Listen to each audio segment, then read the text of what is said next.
to C3 Bathurst. We're so glad you jumped on to our YouTube channel. We really believe that you'll have life. Jesus said life in all of its fullness will be yours. And that means you'll be loved, included, free, and equipped. So enjoy this message, and we'll catch you afterwards. God bless. I love it. Well, let's shift gears today. It is a beautiful day, isn't it? I mean, it is. It is a beautiful day. And I want to talk about a beautiful day. And I want to talk about, in June, of course, we're looking at good practices for your soul. 4 S words. Things like stillness last week. Today we're talking about Sabbath. We're talking about simplicity. And we're talking about the whole idea of solitude and silence. Now, in the Sabbath deal, Sabbath is one of those words that just create a little bit of insecurity. Like, what is that? Like, it's an old word, and it's a Hebrew word. Like, what does it mean for today? Is it just an Old Testament thing? You know, I've tried a bit of day off. What does it mean? You know, are we Jews? Do we do that? How does it work? And I'm sure that people in here have got it sorted, but I tell you, I've got it sorted. I've had it sorted for years. You know, for me, it was Saturday, because I work a couple of jobs, and, you know, Sunday's not always restful. So I thought, right, let's do Saturday. So I allowed myself a sleep in to about 7 o'clock in the morning. And then I get up because the kids have got sport. And, you know, 4 kids, 4 different sports, 4 different places. And so we'd gear ourselves up for the day. But before I did that, of course, I'd grab a coffee and glance at the papers. I'm old school. I like getting the newspaper delivered. So I'd sit at breakfast, luxuriating, relaxing for at least 10 minutes over the newspapers with a coffee while the kids are finding their rugby boots or their cricket kit and whatever else they find. And then 8:30, right, it's on. Let's go. This is my day off. Let's go, kids. Bundle them into 2 different cars, 2 different directions, find our space, drop them off. Whew. Lucky they have to be there early so you can sort of go and find a coffee, another coffee. And then hit Bunnings for a bit, because I know I've got some projects to do later on. So if I can multitask and do Bunnings on the way, and then I don't have to kind of drop back in after the kids' sport. Find Bunnings, and Bunnings is relaxing, right? I always know where to find aisle 7. So I find my stuff, I get there. And then I go and sit and watch one of the kids play sport. Go, yes, go get. While I'm reading and, you know, masking, talking to people on the phone. Trying to chat with the people around me, of course, because it's good evangelism on the side of the sports field. And then I'm feeling great. I come home for lunch, quickly cook some sausages, because it's Saturday. We've got to make it special, you know. So grab the barbie, cook some sausages, get some tomato sauce. And then, right, kids, we're going to mow the lawns. It's lawn mowing time. It's Saturday. It's rest, work day. It's Sabbath, so let's get out there. I'll get the whippersnapper going. Kids are taking their turns on the mower. Get some chainsaw out, lop a few limbs, depending on the season, of course, you know. Cut some firewood, store things up, then attempt, you know, another job or 2, because there's always something to do. For some reason, I bought a weatherboard house. There's always something to paint. My shed underneath always needs cleaning out. So I'm doing all this. And then by the time it's dark, Rose graciously cooked dinner. And I'm sitting at dinner time fully engaged in what's going on in my head, not the family around me. Because, of course, it's church tomorrow. Of course, I'm preaching. Of course, my message is entirely sorted. So I'm sitting there thinking, Finally, Ro puts me out of my misery and says, hey, why don't you go to the office? You know, family would be a lot more restful if you weren't here. So why don't you go and sort it out in the office and get everything ready? I'm kind of rehashing things and redoing things and annoying the media team and just getting generally ready for tomorrow, wondering if anyone will turn up anyway, completely relax. How's that for a day off? Yes. I kid you not, for at least a decade, that's what I did. Saturday. And I'd boast about it. People would ask me, so, Jeff, when do you have a day off? Saturday. Because it's a non-paid day. rest day. It's a day where I don't work. And I include Friday night, 24 hours, Friday night into Saturday. Completely rested. It's a wonder I'm still standing. Praise God. He's gracious. Eugene Peterson calls that, excuse the French, a bastard Sabbath. I don't know about you, but I never got it. I grew up in a church family. We never really got it either. There's always work to do, isn't there? There's always something to do. There's always something eating away. Oh, I've got to do. Oh, that's right. Yeah, that's right. Yeah. And those non-work days become illegitimate Sabbaths because we don't allow ourselves the real thing and wonder why inside our heart is filled with anxiety and filled with adrenaline and filled with a lack of peace, a lack of restedness, a dryness. And we look at the Bible and we go, yeah, but that was then. I tell you, since then, you'll be pleased to know, I've actually sorted it. And I look back and think, why was I so anxious? Why was I so rushed? Why was I so angst, with the kids? Why did little things bother me so quickly? Why was there so little grace in my life? Why was there so much adrenaline flying around? I put it down to having a young family, and who knows, that's stressful. Who knows that little kids don't give you a day off? But then I realized there's so much teaching, so much broader wisdom in the wider church. And somehow the Protestant work ethic has woven its way in an unhealthy fashion. And there's a rich, deep well. We think that anything pre-Reformation was evil, but actually there's so much good. So many thinkers over the history of the church, over the 2,000 years. I want to share a few little things with that. Rick Warren says this. Rick Warren is a man who's modeled this well. Rick Warren, after I think 40 years, is about to step down from very, very successful ministry without too many scandals. Amazing man. And this is part of his advice. He says to avoid burnout, divert daily, withdraw weekly, abandon annually. I like that. Divert daily, something that relaxes us every day. Withdraw weekly, a Sabbath. And abandon annually, that's a holiday. It's going somewhere. It's getting away. Disconnect completely. This is not just for pastors or ministry people. This is everybody. We all need that. Anyone? Could this help you? Are you like I was? Oh, how I could unwind the clock and go back. And how would I do it differently? But maybe you can.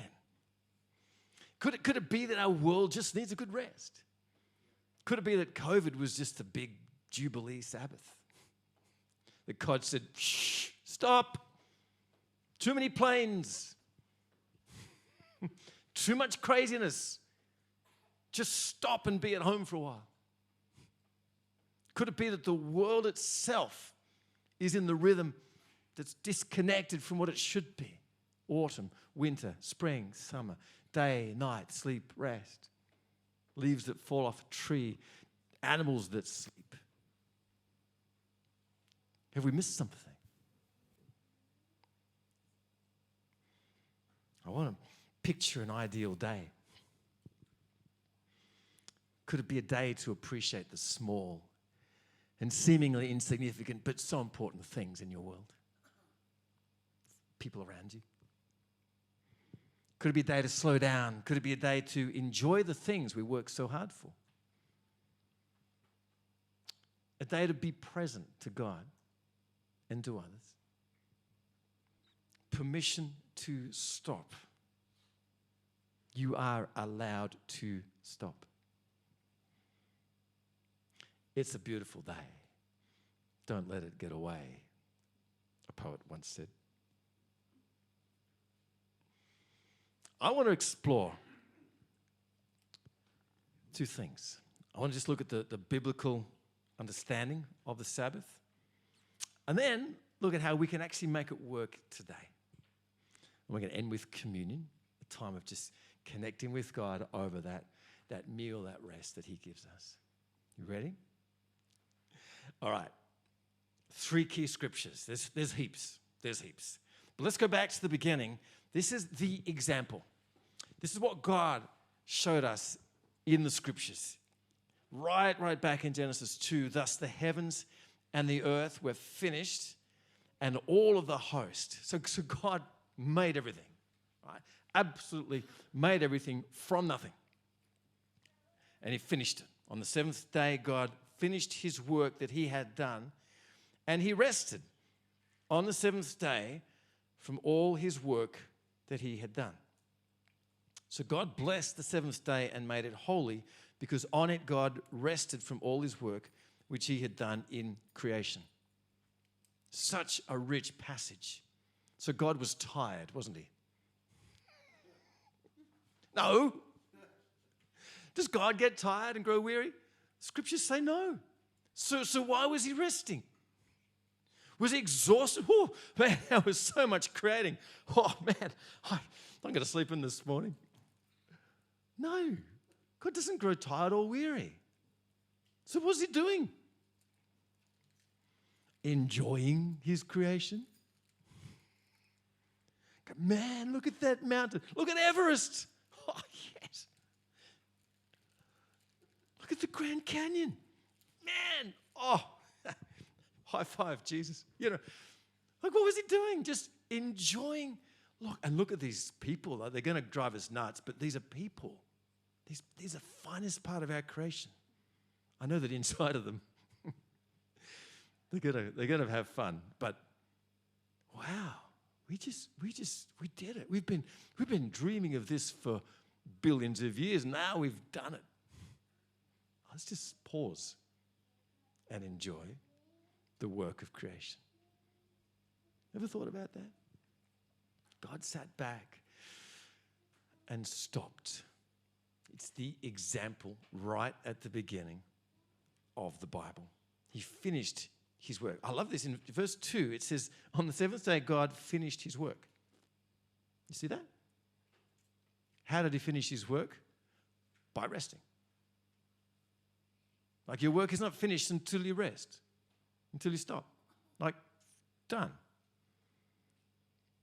Now, I'd love to work in a job, like mowing lawns or something, because you can turn around and go, done. You might have a job like that, where you kind of do something and it's done and you can walk away. I've never had a job like that. There's always something else, always something more. And maybe it's not like that. I know the lawns grow back, and you know, but like that's like a house painter. How awesome would that be? I've painted a house. Done. It's that kind of thing. Sit back and enjoy. A builder. Oh, I'd love to be a builder. Build it. Done. No, I'd be a terrible builder. Sorry, Brad. You know that. I'd be terrible. But that sense of satisfaction of completing something, I love that. Every vocation I end up in is just never ending. But God stopped and enjoyed. And that was the work of finishing. What about you? What have you finished? Or at least paused and go, man, look what happened last week. Yeah, that was good. God rested on the Sabbath as an example for us. It's not created for God's benefit, but he stopped and rested.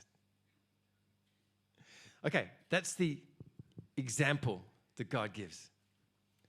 The second is the instruction. Okay? God doesn't ask us to do things that he doesn't do. First is the example. Second is the instruction. He says this in Exodus 20, part of the Ten Commandments. He says, remember the Sabbath day to keep it holy, separate, sacred, he says. 6 days you shall labor and do all your work, but the seventh day is a Sabbath. That word means simply to stop. A Sabbath to the Lord your God. On it you shall not do any work. You, your son, your daughter, your male servant, your female servant, your livestock, the sojourner who is within your gates. For in 6 days the Lord made heaven and the earth, the sea, all that's in them, and rested on the seventh day. Therefore the Lord blessed the Sabbath day and made it holy. I want you to think for a moment. What God stops his people? In the ancient world, the gods created people so they could serve the gods, right? So they made people so that the gods didn't have to do anything. So the people work hard. The culture to this day worked 7 days a week. Slaving away for the gods that were peering down on them. But this God, the God of the Hebrews, says, actually, I care about your welfare. I'm concerned about you. You need to stop. Well, God does that. Our God. And so he instructs his people and sets up a whole system in the Jewish law around Sabbath. And it's an elaborate system. And it's one for the whole family and the whole people. The whole society should just stop and rest. I wonder if our society could learn a thing or two right now about that. 24/7, 7 days a week cycle. I wonder if we're just gearing up again after COVID. Just now we've got lost time to make up, don't we? So we've got to work harder and harder and harder. And no wonder inflation's spiraling and job shortages. We're in interesting times. But maybe, I wonder if we just learnt the lesson of the stop, would we be better? But then we have the execution, right? The example in Genesis, the instruction in Exodus, but what does it look like? Because actually the Jewish people kind of made it pretty legalistic and pretty awful. And so by the time Jesus arrives on the scene, there's rules for everything. There's hundreds of rules of what you should or particularly shouldn't do on the Sabbath. You're right. We all have a meltdown. There's so many things. And Jesus arrives and there's these people. When Jesus goes to heal somebody on a Sabbath, like it's work. And so they're frowning on Jesus. And in fact, they're watching him. I wonder, is he going to heal someone on a Sabbath? Gotcha, Jesus, you haven't understood. They've got it all wrong. They've legalized it and made lots of little rules so that you can't even pick up a stick. You can't do anything because you have to have the Sabbath. So we've gone to the other extreme. And Jesus comes. It's one of the things he just really butts heads with the Jewish leaders about is this whole idea of the Sabbath. Here's an example in Mark 2:23. One Sabbath he was going through the grain fields, and as they made their way, his disciples began to pluck the heads of grain, right? So it's Saturday, the Jewish stop day. Disciples hanging out, going through the fields, and just as a snack, they're just picking off some of the grain. Snacking away. Oh, can't do that. Can't do that on the Sabbath. The Pharisees, verse 24, were saying to him, look, why are they doing what's not lawful on the Sabbath? Who said it wasn't lawful? The Jewish leaders had made all kinds of laws to try and interpret Exodus into that law. And so they had this list of laws. He said to them, have you never read what David did when he was in need and was hungry, he and those who were with him, how he entered the house of God in the time of Abiathar the high priest and ate the bread of presence, which is not lawful for anyone but the priest to eat, and also gave it to those who were with him? That example is actually not even on a Sabbath. The point is that let's be kind to people in need. Let's be generous to people. Don't let your legalistic rules stop you from being kind and doing the things that you should be doing. And he said to them, the Sabbath was made for man, for people, not man for the Sabbath. And so the Son of Man is even Lord of the Sabbath. The the Sabbath was made for us, not us for the Sabbath. Hang on a sec. Hang on, I'll come back. Because the point there, we think we've got to serve this day off. No. The day off is serving us. You see? The day off, the Sabbath, is actually for our benefit. It's actually for our goodness. It's actually supposed to be the best day of the week. It's like having a birthday every week. And it would help us. You okay? I'll come back. Okay. So what could it look like? So there's the extremes, right? There's the 24/7, our modern world, internet shopping, doing everything, working, never resting. There's the legal. You can't do anything on a Sabbath. Where do we go with that? As Christians, not Jews? As people living in the 21st century in Bathurst, 2020. What do we do with that? How do we actually sensibly make it work so that it's actually going to be a blessing to us? Well, here you go. Here's what I've thought about long and hard and put into place for our family. Am I happy? Mostly. Am I still on a journey? You bet. Do things get interrupted? All the time. Do my plans always work out? No. Year to year, things change. But when we first started this, we said, right, we are going to make this work. Even on a Sunday. Which is curious, I know. Hold it. I actually like church. I actually like being here. And, it's actually not that hard for me. And so for me to be gathering together is actually part of my Sabbath. I really enjoy it. Even if I'm just playing a bit of music or it's actually, in a curious way, rest. For some people, this could be very stressful or hard. And so we had this beautiful day where we actually have breakfast together. Like croissants, Nutella, like fun stuff, good coffee. Whereas before I'd be fasting Sunday mornings. And then we just enjoy the day. Some people worship together. And then after church, nothing. Permission to stop. In the winter, I'd put a fire on at night. We've got an open fire at our house. Summer, hang outside and barbecue, whatever. But just stop.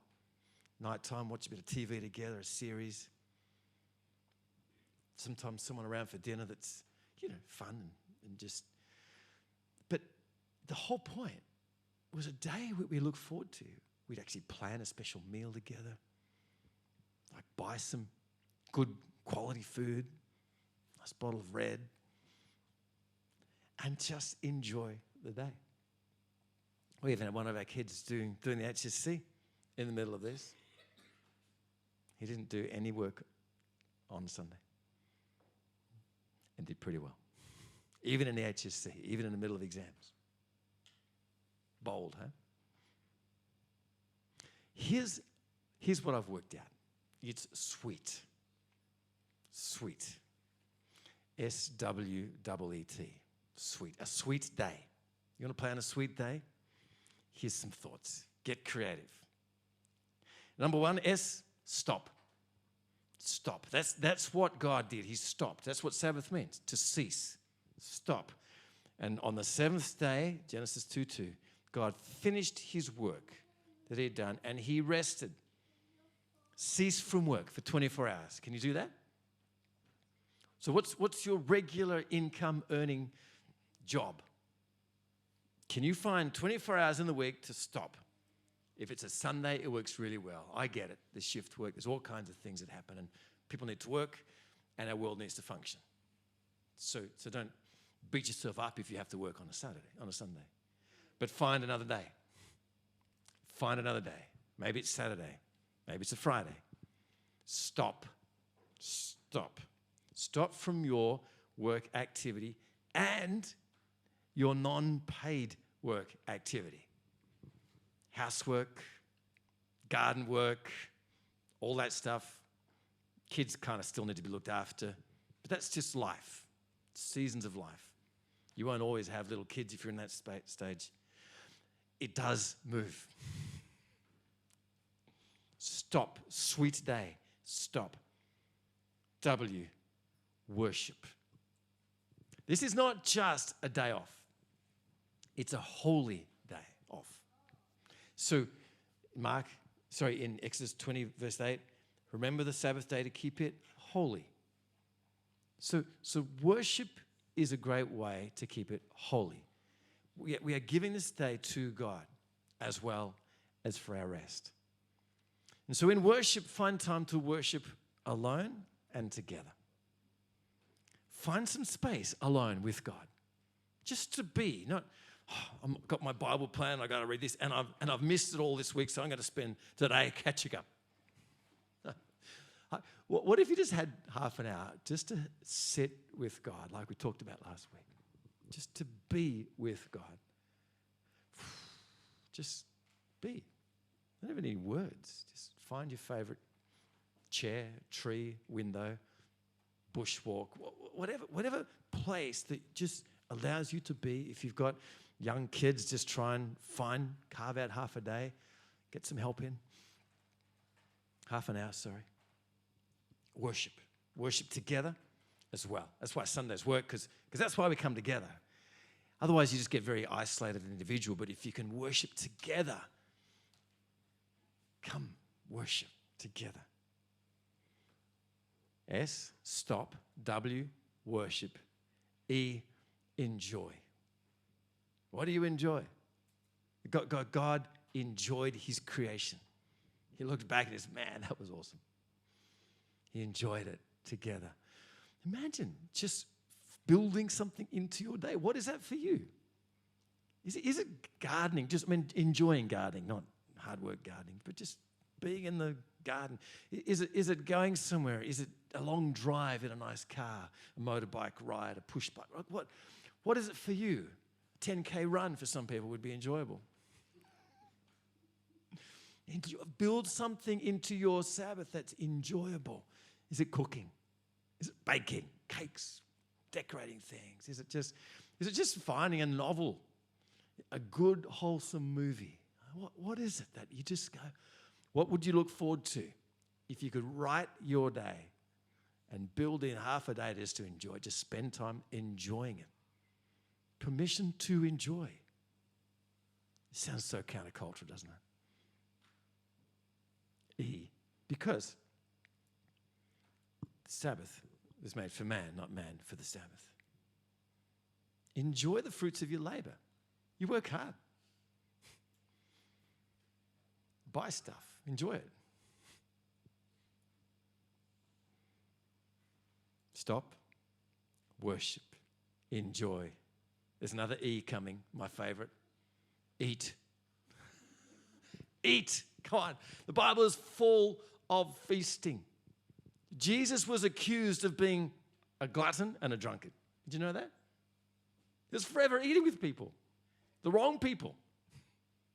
He was always found eating, usually together with friends. He just did life around the table. Plan a meal somewhere in there. Make it a special meal. You know, Ro actually budgets for this day. You know, as part of her weekly budget, she sets enough money aside.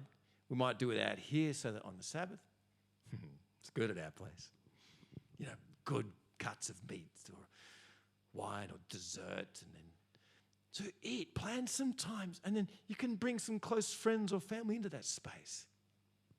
Not work friends and not colleagues, but just people you can chill with. Rest. Eat. And in Acts 20 is the example. On the first day of the week, they were gathered together to break bread. And Paul talked to them. You see there's little comments all through the scriptures. On the first day, the Sabbath day, they were gathered together to break bread, to eat. So eat. Plan something fun. Plan something, if you've got kids, plan something the kids will enjoy. Just make it a feast day. Lots of chocolate. Stop, worship, enjoy, eat together is the T. That verse in Deuteronomy talks about the Sabbath as the whole realm together. Kids, your servants, your animals. Together. Do it together. If you live alone, try and find some together time with somebody else. Come to church together at least. Find a space. Now that's not a rule-based system. It's a sweet day.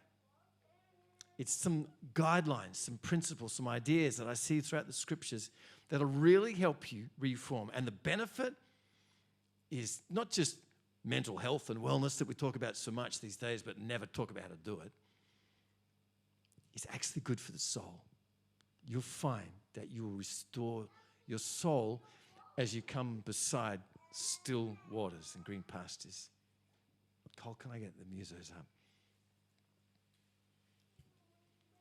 Here's my challenge for you as these musos come. We're going to have communion in a moment. Maybe if the guys could get that ready as well. Here's the challenge. What does that look like for you?